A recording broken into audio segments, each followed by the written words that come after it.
तो ऊर्जा भी व्यापक हो जाती है। जब उसकी परिधि व्यक्ति से बड़ी होकर, परिवार से बड़ी होकर, गांव समाज से बड़ी होकर, देश राष्ट्र से बड़ी होकर पूरी धरती पर व्यापक हो जाए तो ये मानना चाहिए कि युग परिवर्तन की आंधी अब आई है। संकल्प है कि भारत को विश्व की महाशक्ति बनना है, ईश्वरीय संकल्प है कि भारत को विश्व का नेतृत्व करना है, जगत गुरु बनना है।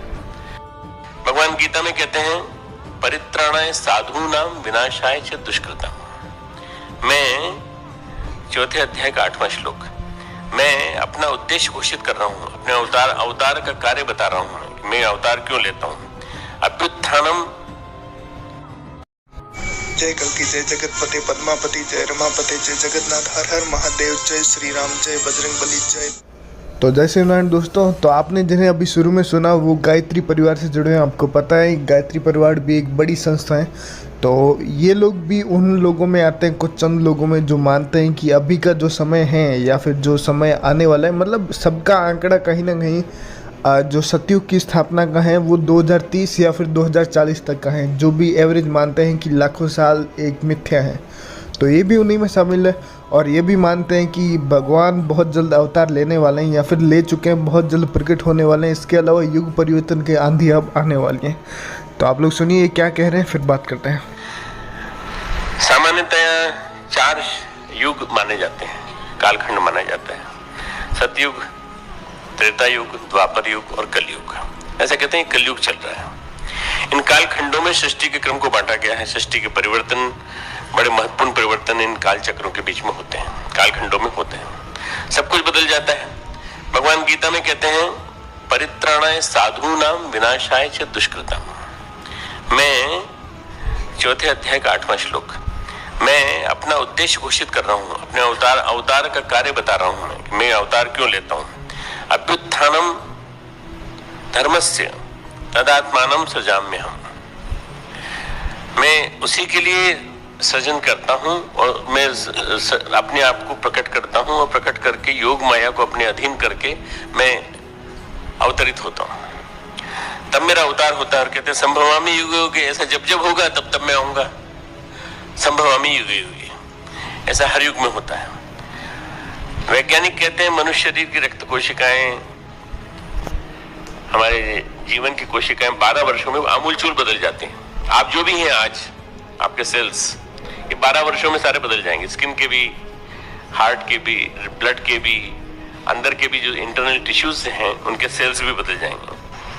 आज से 24 साल पहले क्या हर एक के हाथ में ये होता था, मोबाइल फोन होता था? कभी आपने सुना था कि मोबाइल फोन है और ये है, स्मार्टफोन होगा जिससे कि आप कुछ भी कर सकते हैं। 12 साल पहले किसी ने सोचा था कि ऐसा कुछ होगा जिसमें कि आप इसके माध्यम से अपना फोटो भी ट्रांसमिट कर सकेंगे और ये सब कुछ कर सकेंगे। सब होने लगा सारा।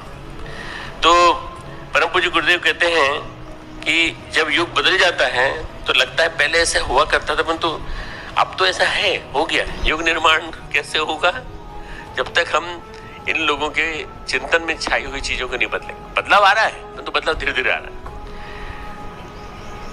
युग बदल रहा है, युग करवट ले रहा है। बड़े विरल क्षण होते हैं।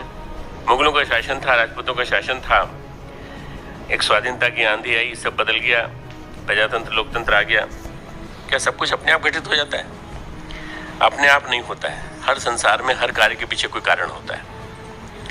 हर कार्य के पीछे कोई ना कोई कारण होता है। जो क्रिया होती है उसके पीछे कोई ना कोई ऊर्जा सक्रिय रहती है। जब क्रिया व्यापक होती है तो ऊर्जा भी व्यापक हो जाती है। जब उसकी परिधि व्यक्ति से बड़ी होकर, परिवार से बड़ी होकर, गांव समाज से बड़ी होकर, देश राष्ट्र से बड़ी होकर पूरी धरती पर व्यापक हो जाए तो ये मानना चाहिए कि युग परिवर्तन की आंधी अब आई है। ये सारे के सारे विश्व के स्तर पर हो रहा है, पूरे हर आयाम में होती है। युग परिवर्तन के पीछे जो ऊर्जा सक्रिय होती है वो उतनी व्यापक होती है, उतनी अनंत होती है,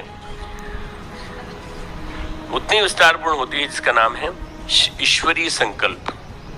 ये ईश्वरीय संकल्प है कि भारत को विश्व की महाशक्ति बनना है। ईश्वरीय संकल्प है कि भारत को विश्व का नेतृत्व करना है, जगत गुरु बनना है। तो उस विश्व के जगत गुरु बनने की प्रक्रिया में जो काम होना है उस काम के लिए स्टेजेस बन रही हैं, स्टेप्स बन रही हैं, तैयार हो रहा है पूरा का पूरा। युग परिवर्तन व्यक्ति नहीं किया करते, उस इंसान मिलकर के युग नहीं बदल सकते।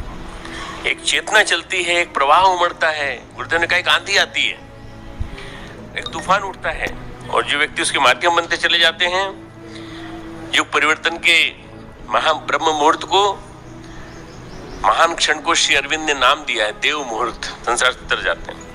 तो न जाने क्यों कई लोग ऐसे होते हैं जो नहीं समझ पाते। नमाम दुष्कृतनो मूढ़ाः प्रपद्यन्ते नराधमाः माया अभ्यत ज्ञाना आसुरम भावा माश्रिता। माया के द्वारा जिनका ज्ञान हरा जा चुका है, ऐसे आसुर स्वभाव को धारण किए मनुष्यों में नीच दूषित कर्म करने वाले मूढ़ लोग मुझे पहचान नहीं पाते। भगवान आते हैं विभिन्न रूपों में आते हैं, और भगवान आकर के परिवर्तन की प्रक्रिया गतिशील करते हैं, पर मूढ़ लोग नहीं पहचान पाते, मुझको नहीं बचते। हमारे गीत की लाइन है छोटी सी, धन्य होंगे जो कि इस अभियान से जुड़ जाएंगे। जो इस अभियान से को पहचान लेंगे, जुड़ जाएंगे, वो धन्य होंगे। हमारे गीत की लाइन है छोटी सी, धन्य होंगे जो कि इस अभियान से जुड़ जाएंगे। जो इस अभियान से को पहचान लेंगे, जुड़ जाएंगे, वो धन्य होंगे। अपनी पुस्तक में उन्होंने लिखा है, क्रांतियां मालगाड़ी के डिब्बे की तरह से आएंगी। मालगाड़ी के डिब्बे, वो चाहते तो पैसेंजर ट्रेन भी लिख सकते थे, तो आजकल की पैसेंजर ट्रेन कितनी स्लो चलती है आपको मालूम है, लेट होती है। इसीलिए उनका मालगाड़ी के डिब्बे जो हैं आपके सामने से निकलते चले जाते हैं, 1 2 3 4 5 6 7 8 आप गिनते चले जाते हैं। कभी कभी 80 90 कभी 150 डिब्बे होते हैं, कंपार्ट, एक के बाद एक धड़ धड़ धड़ धड़ धड़ धड़। उनका क्रांति आएंगी तो ऐसी आएंगी, एक क्रांति, नारी जागरण की क्रांति, बौद्धिक जागरण की क्रांति, सारे के सारे विश्व में पर्यावरण की क्रांति, जल संसाधन के विकास की क्रांति, जल की खेती होने लगेगी जगह जगह, कभी किसी ने सोचा भी नहीं था, अब जगह जगह हो रही है। जो नहीं कर रहे हैं वो पछता रहे हैं। महाराष्ट्र में सूखा है, भयंकर सूखा है, बुंदेलखंड में भयंकर सूखा है, छत्तीसगढ़ में सूखा है। क्रांतियां घटित होगी, एक के बाद एक घटित होती जाएंगी। दुनिया के हर देश में, देश के हर कोने में व्यक्ति इससे अपने आप जुड़ते चले जाएंगे। युग निर्माण का एक पक्ष नहीं है, युग निर्माण उतना व्यापक है जितना मनुष्य, उसका जीवन, उसका सारा समाज। युग निर्माण केवल व्यक्ति तक सीमित नहीं है, युग निर्माण व्यक्ति, समाज, पूरा का पूरा विश्व, पूरा पर्यावरण, सारा प्रकृति, सारा पर्यावरण, सब कुछ इसमें शामिल। मतलब बदलेगा, बदलाव आएगा, निर्माण आएगा तो व्यक्ति में भी आएगा, परिवार में भी आएगा, समाज में भी आएगा, राष्ट्र में भी आएगा, विश्व में भी आएगा, पर्यावरण में भी आएगा, पूरे के पूरे एरा में आएगा, पूरे के पूरे एरा में। जीवन के संपूर्ण परिदृश्य इसमें समाहित हैं। इसमें भागीदार होना है, साझेदार होना दर्शाता है कि हम भगवान के साथ अपनी साझेदारी निभा रहे हैं। कर्म तो हम करते ही रहते हैं, पर अपने हितों के लिए सक्रिय रहते हैं।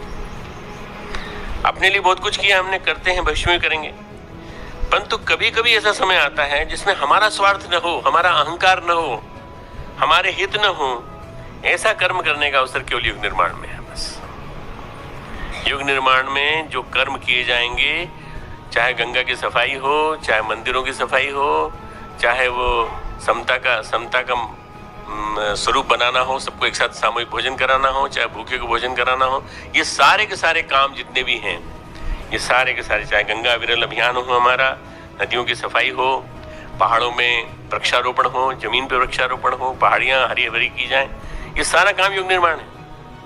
हमारे अहंकार को प्रश्न मिलता हो, सब मैंने किया, मैंने नहीं, हम सब ने मिल करके इस काम को किया है। और ये किस लिए किया है? क्योंकि हमारे गुरुदेव का संकल्प है, भगवान के साथ साझेदारी है, ईश्वर के साथ अपने संबंधों का निर्माण।